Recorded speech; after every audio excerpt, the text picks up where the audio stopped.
Hi, I'm Collin. This is like my fifth talk at this point. If you don't know who I am, I'm a board member. I think I have a Who Am I up next. Who am I and what I do? Okay, so I'm currently a SOC analyst.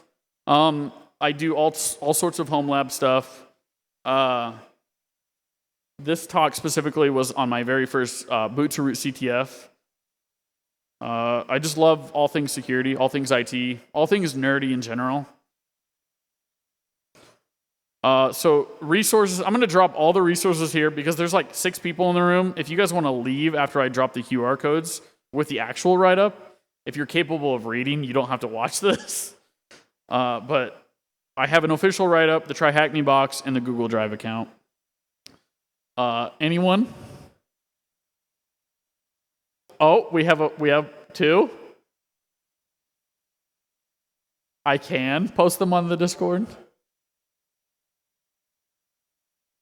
All right, 2 pictures, but no one dropping out yet. That's good. Try Hack Me. You don't need this QR code because you can just go look for it. And then the Google Drive VM. I'll just DM this to you. I'll slide into your DMs and I'll send this to you. All right. So skills needed to learn for the CTF. So this was last month's SecDSM mini CTF. This was my first, like I said, my first boot to root box. So this is an actual box you're trying to hack into. Web service enumeration, cracking encrypted zip files, and Linux PrivX with permission misconfiguration. These are the core things you either are going to learn or should know getting through the box. When I say learn or should know, like you either know it or it's something you will learn getting through it. So initial enumeration, I always start with Nmap. This is all information coming from the official write-up. You can do all the scans and everything you want in your own way if you're experienced, but I use Nmap. So I guess I didn't throw this in the write-up. I set a host file for secdsm.thm for whatever IP I got. So this could be an IP. So all the box is going to return is SSH and HTTP. So there's a couple flags on the second Nmap, -A. I might get these wrong because I've been drinking. -SC, -SV. I'll tell you what I know this does. -A, -SC, -SV from Nmap is going to give you a fingerprint of the OS, which it does. You got Ubuntu 3, Linux. It's going to give you detailed scan or script information from, so Nmap has built-in scripts. It's going to script scan whatever services are open. So it's gathering some more information from SSH and HTTP. It gets you Apache versions. It gets you OpenSSH versions.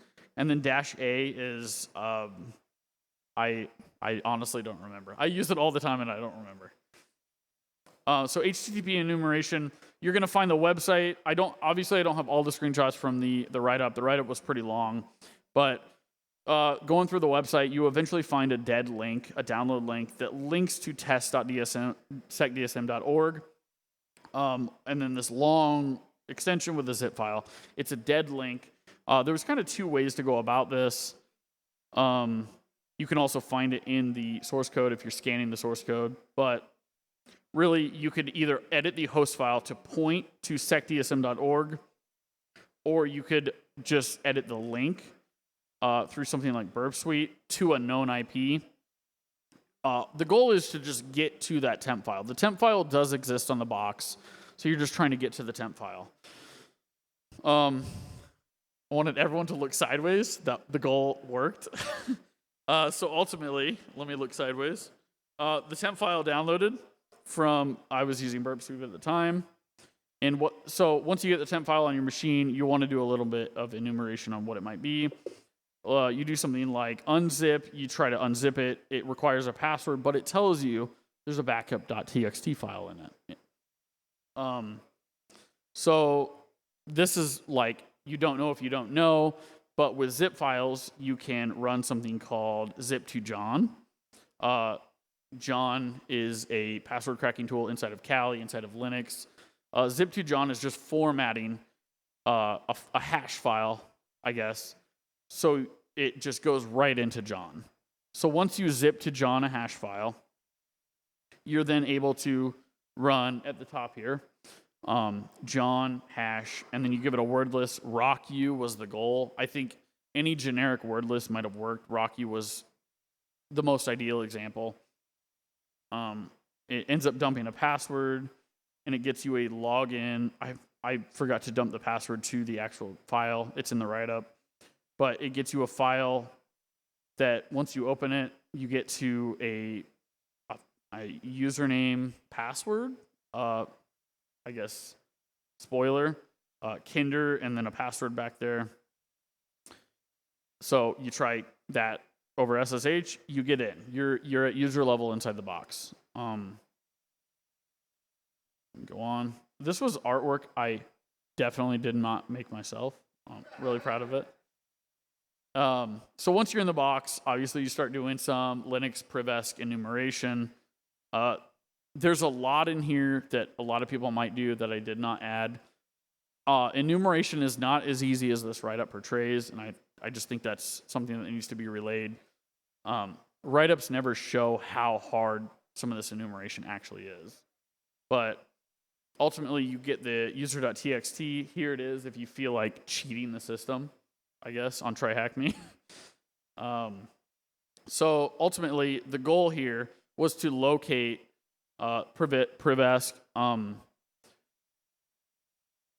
My intention of privesc was through a Python script that you discover in the opt folder. You also could discover it through a service called pspy, which pspy is showing you, I'm trying to think of the word. What are scheduled tasks in Linux? Cron, thank you. So sometimes there's hidden cron jobs through root that you cannot see. All pspy is doing is showing you processes being listed as they come in and go out, because sometimes they're so fast you just can't see them. So this is showing you, in the next slide, pspy being pulled onto the box, executed, and then you see Python 3 ops service manager updog.py being executed. In theory, if you caught a ps dash, I forget the command, a ps command for showing processes in Linux, you could catch it, but this is just monitoring every, half a second. So ultimately, you discover the service manager directory. The directory is globally writable, globally readable, this is hard to say, and globally executable. An Easter egg in the box. I didn't know about this command until recently. I thought it would be funny to incorporate it, but there's a what is command. So it took me like an hour to do this, but I had to update the what is database on this box. So when you do what is, it says nothing much, what's up with you? Haha. So then once you actually cat the file that's being called every 60 seconds, all the file is doing is checking through Python, checking the local open port 80, making sure it's open.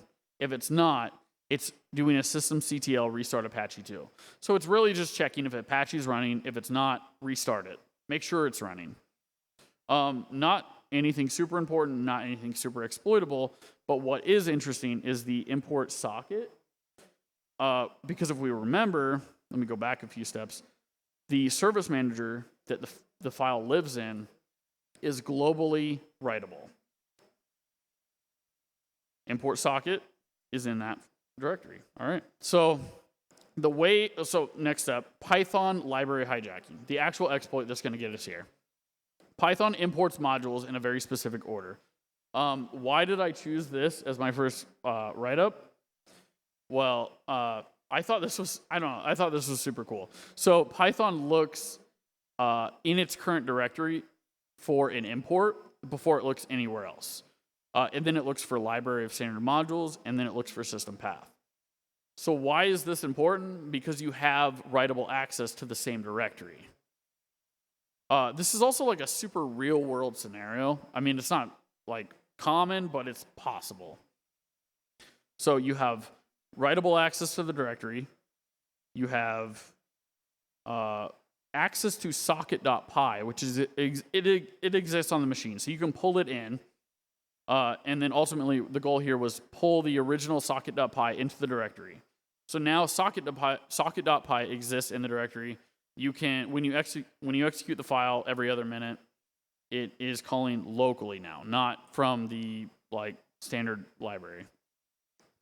All right, so reviewing all we know. PSPy discovers the every 60 seconds updog.py is being executed. The service manager directory is globally writable. Python local directories import first, and your own socket.py that you have moved to the local directory is you can edit it. You have full control of this import.socket. This is all a recipe for Prevesc. So setting up a reverse shell, my favorite method to do it. This isn't everyone's method. Revshells.com. You just build my go-to an mkfifo. So I take this at the bottom, plug it into the sockets.py that you have imported into the local directory, because you control that file. So it sits at the bottom. This is calling home. This is a reverse shell back to your attack box. And then ultimately with an NC, a listener on your attack box, you own root.